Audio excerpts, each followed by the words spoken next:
Today's lesson will cover the attack on Pearl Harbor. Our objectives for this lesson are to teach about the importance of Pearl Harbor and the events and what it meant for the United States. First, we will briefly introduce the event to you. Next, we will cover the reasoning behind the attack. Then, we will cover the event in greater detail, and finally, we will discuss different controversial issues. What was it? The attack on Pearl Harbor was a surprise military strike orchestrated by the Japanese on the morning of December 7, 1941. The attack targeted the United States Navy's Pacific Fleet, which was anchored at her naval base, Pearl Harbor, which was on the island of Oahu, Hawaii. This attack sparked America's entry into World War II. Why did Japan attack? Japan had been at war since 1931, 10 years prior to Pearl Harbor. Japan wanted to be the sole power in the Pacific and had been fighting for the new territory for a long time. The Japanese Empire was looking to expand. They were conquering territories in Asia and the Pacific that could provide their economy and military with resources. Japan had already invaded Manchuria, a region in China rich in resources.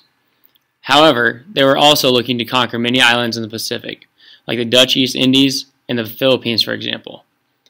Tensions between Japan and the U.S. were already high, so Japan would not be able to pursue their territorial endeavors in the Pacific without serious resistance from the United States. With the entire Pacific Fleet stationed at Pearl Harbor, Japan saw their opportunity. Japan believed they could achieve their dreams of controlling the Pacific if they destroyed the United States' influence first. By attacking Pearl Harbor, Japan hoped they would destroy, or at least neutralize, America's ability to interfere with their conquest of the Pacific. The people of Pearl Harbor were awoke at approximately 7:48 on the morning of December 7, 1941, to a horde of Japanese planes shooting machine guns and dropping bombs and torpedoes on American ships, planes, and many other military installations. Here is a short video that gives you a look at the chaos that occurred.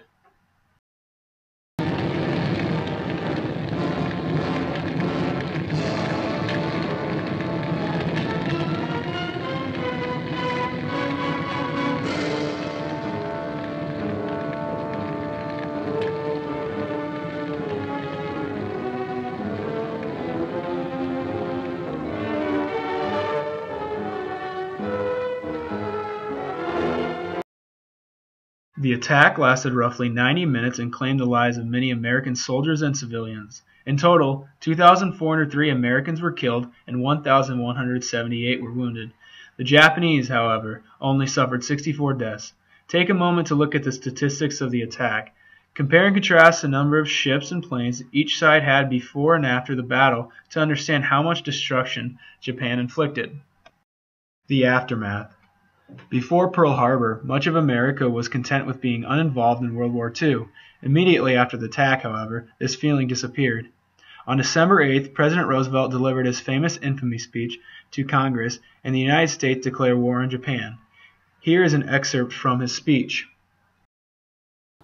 Yesterday, December 7th, 1941, a date which will live in infamy, the United States of America was suddenly and deliberately attacked by naval and air forces of the Empire of Japan. 3 days later, Germany, who was Japan's ally, declared war on the United States.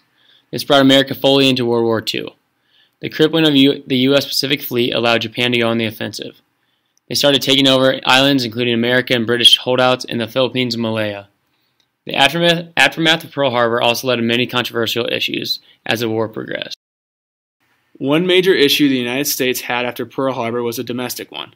America was fearful that Japan had inserted spies into the United States and their safety at home was in jeopardy. To combat this, the government gave Japanese Americans two options. They could not continue living their lives in America. They either had to move into an internment camp or to be deported back to Japan. The internment camps were places where over 100,000 Japanese Americans were relocated and detained. The Japanese Americans were not released from their internment camps until December of 1944. The people detained suffered huge financial hits and struggled to return to their normal lives. The camps were closed before the war ended due to massive public outcry and many lawsuits. Many people believe the government unconstitutionally used its power to secure our national defense. Do you think internment camps were justified?